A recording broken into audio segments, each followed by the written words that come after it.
రోజు నేను మాట్లాడేది ఒక యూనివర్సిటీ గురించి కాదు, లక్షలాది మంది విద్యార్థుల భవిష్యత్తు నిర్ణయించే ఒక వ్యవస్థ గురించి. జేఎన్టీయూ రాష్ట్రంలో అత్యాధునిక సాంకేతిక విద్యా సంస్థ. కానీ ఈ రోజు ఆ పేరు వింటే గర్వపడే పరిస్థితి ఉందా, లేక తలదించుకోవాల్సిన దుస్థితి ఉందా? హాస్టల్ గదుల్లో మద్యం సీసాలు ఇది కేవలం ఒక వార్త కాదు, మన విద్యా వ్యవస్థ కుళ్ళిపోవడానికి నిదర్శనం.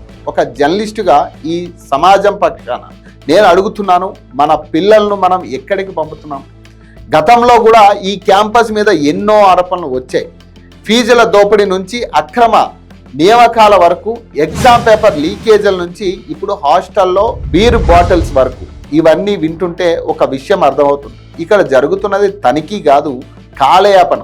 పాత ఆరోపణలు ఒక్కసారి వెనక్కి తిరిగి చూస్తే జేఎన్టీయూ అనేది ఒక నియంత్రణ లేని కోటగా మారుతుందా అని అనిపిస్తాం. గతంలో ఎప్పుడైతే ఇక్కడ అక్రమాలకు పాల్పడ్డారో అప్పుడే కఠినంగా వ్యవహరించి ఉంటే ఈ హాస్టల్ రూమ్స్ వైన్ షాపులా మారేవి కావు అనేది స్పష్టంగా కనపడతాం. ఇది యాజమాన్యాల వైఫల్యమా లేక విద్యార్థుల అరాచకమా అనేది అర్థమవడం లేదు. ఇది వ్యవస్థలో వచ్చిన నిర్లక్ష్యం అనే క్యాన్సర్ అనేది స్పష్టమవుతా ఉంది. ఎవరిచ్చారు ఈ ధైర్యం? యూనివర్సిటీ నిబంధనలు గాలికి వదిలేసి హాస్టల్ గదుల్లో ఇవన్నీ పెట్టుకోవడానికి ఎంత ధైర్యం ఉండాలి? సెక్యూరిటీ సిబ్బంది, వార్డన్లు ఏం చేస్తూ ఉన్నారు? లక్షల రూపాయల డొనేషన్లు కట్టించుకుని విద్యార్థులకు కనీసం ఒక సురక్షితమైన వాతావరణాన్ని ఇవ్వలేరా?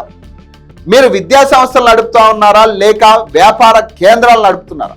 గదుల్లో మద్యం సీసాలు దొరుకుతున్నాయంటే ఆ హాస్టల్ వార్డెన్ బాధ్యత వహించాలా వద్దా? ఆ హాస్టల్ పర్యవేక్షించే అధికారులు సస్పెండ్ అవ్వాలా వద్దా? ఎందుకు ఇక్కడ ఎప్పుడు ప్రక్షాళన జరగదు? ఇక్కడ ఒక బాధాకరమైన విషయం ఉంది. నిజంగా చదువుకోవడానికి వచ్చిన విద్యార్థి పరిస్థితి ఏంటి? ఆ రూమ్లో ఆ వాతావరణంలో ఉండలేక, చదువుపై దృష్టి పెట్టలేక, బయటికి చెప్పుకోలేక సతమతం అవుతున్న వందలాది మంది విద్యార్థుల ఆవేదనను ఎవరు వింటారు? అసాంఘిక శక్తులు క్యాంపస్ను తమకు అనుకూలంగా మార్చుకుంటుంటే మేధావులు ఎందుకు మౌనంగా ఉన్నారు? ఇది కేవలం జేఎన్టీయూ సమస్య కాదు, ఇది తెలంగాణలో ప్రతి ఇంజనీరింగ్ కాలేజీకి ఒక వార్నింగ్. మేము చూస్తూనే ఉన్నాం. కళ్ళు తెరిచి తనిఖీలు చేయండి, లేదంటే ఆ సీట్ల నుంచి మీరే పతనం అవ్వాల్సి వస్తుంది.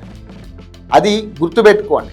ప్రభుత్వానికి, యూనివర్సిటీ ఉన్నతాధికారులకు ఒకటే హెచ్చరిక, ఇది కేవలం ఒక ఘటనగా ముగిసిపోకూడదు.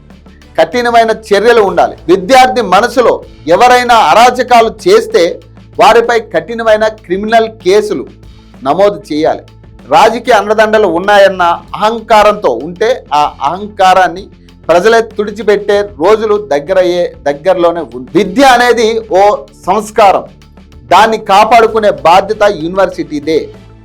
తప్పు చేసిన వాడు ఎవరైనా సరే, వాడు స్టూడెంట్ అయినా అధికారి అయినా శిక్ష తప్పదు.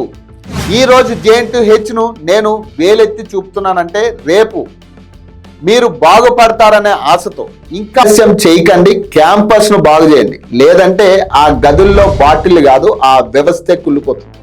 మీ అభిప్రాయాలను కామెంట్ చేయండి, ఎందుకంటే మీ గొంతులో కూడా అంత శక్తి ఉందా లేదా మాకు తెలియాలి.